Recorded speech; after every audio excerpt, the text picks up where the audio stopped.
There is a particular kind of man who cannot simply hate the person who wronged him, and instead builds his entire remaining life around staying close to that person, unable to decide whether he wants to destroy him or be near him, sometimes wanting both in the same hour.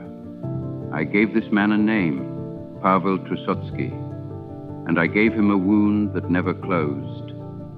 His wife had died, and only after her death did Trusotsky learn the truth about her long affair. And the man she had loved was Velchaninov, a former friend from years earlier.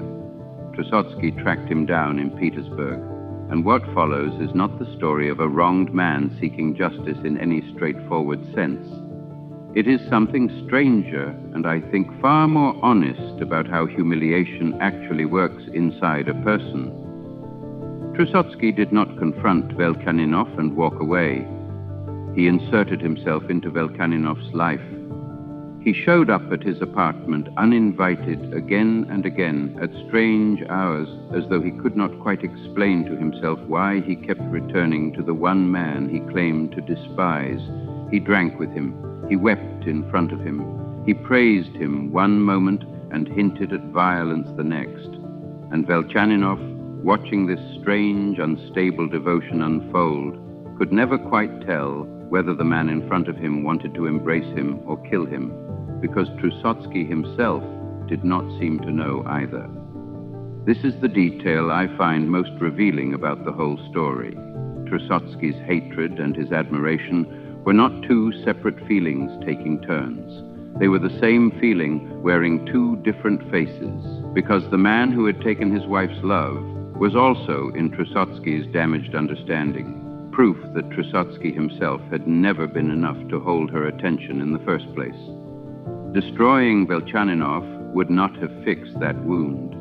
Only somehow becoming close to him, absorbing some of whatever quality had made him irresistible, seemed to offer any relief at all, and so Trusotsky orbited him instead of leaving him, drawn back again and again to the one man who could explain, simply by existing, exactly what he lacked. Into this uneasy arrangement, Trusotsky brought his young daughter, Liza, a girl he suspected might not even be his own.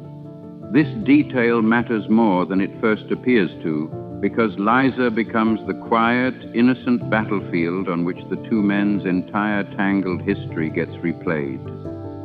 Velchaninov begins to suspect, watching the girl, that she may in fact be his own child, and something in him, some buried decency he had spent years avoiding, stirs at the thought of finally doing right by someone after a lifetime of careless affairs and easy exits.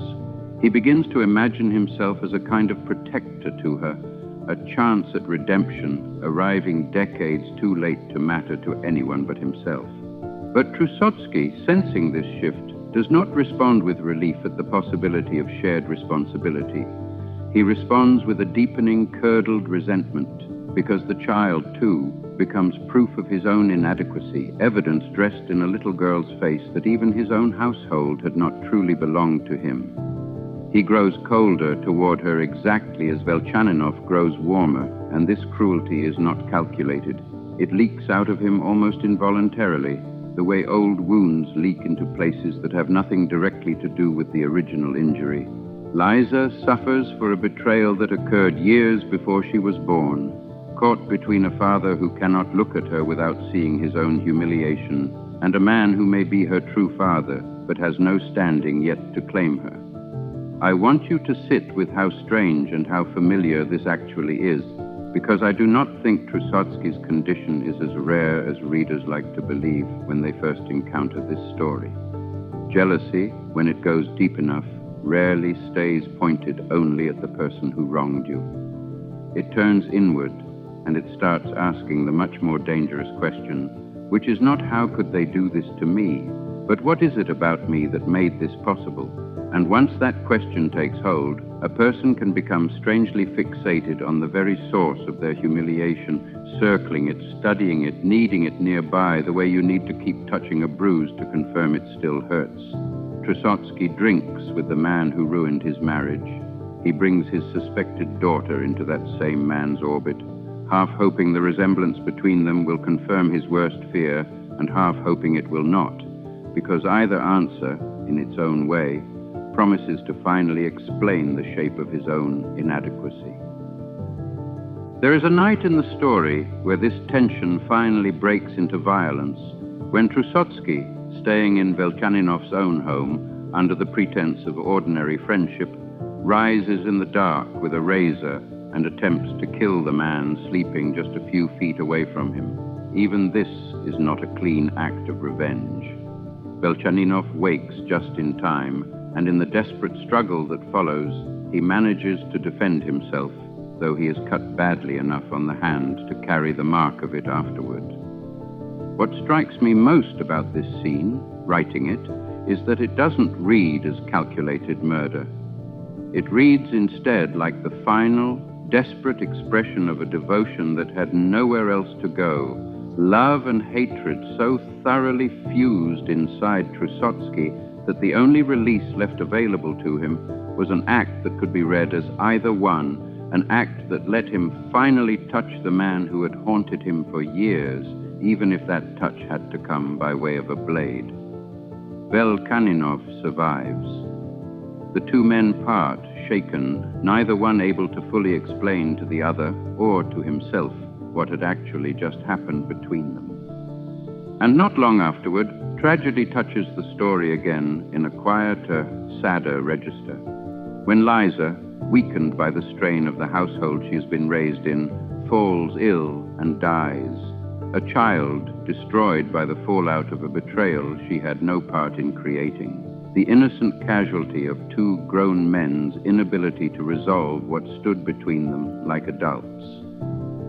I gave the story an ending, years later, that unsettles people precisely because it refuses the neat closure they expect after so much wreckage. The two men meet again by chance at a railway station, and Trusotsky has remarried, and he is traveling now with his new young wife, and there is a handsome young officer accompanying them whose presence Velchaninov clearly understands the meaning of the moment he sees it. Trusotsky's new wife, warm and unsuspecting, invites Velchaninov to come visit them sometime, and Trusotsky, catching the same silent understanding flicker across Velchaninov's face that he himself is now feeling, quietly asks him afterward to ignore the invitation, to simply let it pass unanswered.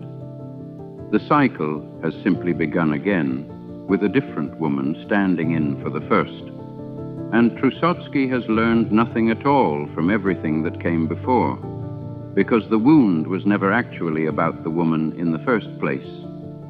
It was about his own inability to believe he could be enough in himself to hold anyone's devotion without a rival standing somewhere nearby to prove otherwise, and no amount of vengeance against the men his wives chose over him was ever going to touch that particular injury. I think about how many people carry a version of Trusotsky inside them without ever recognizing it, staying obsessively connected to the person who hurt them, checking on them, comparing themselves to them, unable to simply walk away and let the wound close on its own terms, because some part of them believes that proximity to the source of their humiliation is the only way to eventually make sense of it. It never is.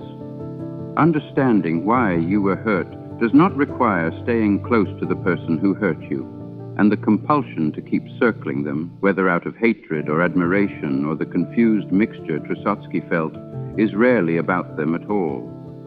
It is about the unanswered question underneath the jealousy, the quiet, corrosive belief that you were simply not enough, and no amount of studying the person who seemed to be more than enough will ever answer that question for you. Trusotsky spent his entire remaining life orbiting the wound instead of tending to it, dragging a new wife and, tragically, an innocent child into the same unresolved ache that had never actually been about either of them. He never once let himself ask why his own sense of worth had become so entirely dependent on comparing himself to the men his wives chose over him. I want you to ask yourself honestly whether there is someone in your own life you have kept unnecessarily close, not because they add anything to your life now, but because some old wound keeps whispering that being near them will finally explain what happened, will finally prove something about your own worth one way or the other. That question was always the one worth answering, and it is the only one Dostoevsky never had the courage to ask. And the railway platform where the story leaves him, quietly asking a man to ignore his own wife's kindness, is exactly where a person ends up when they let an old humiliation choose all their new relationships for them instead of finally setting it down.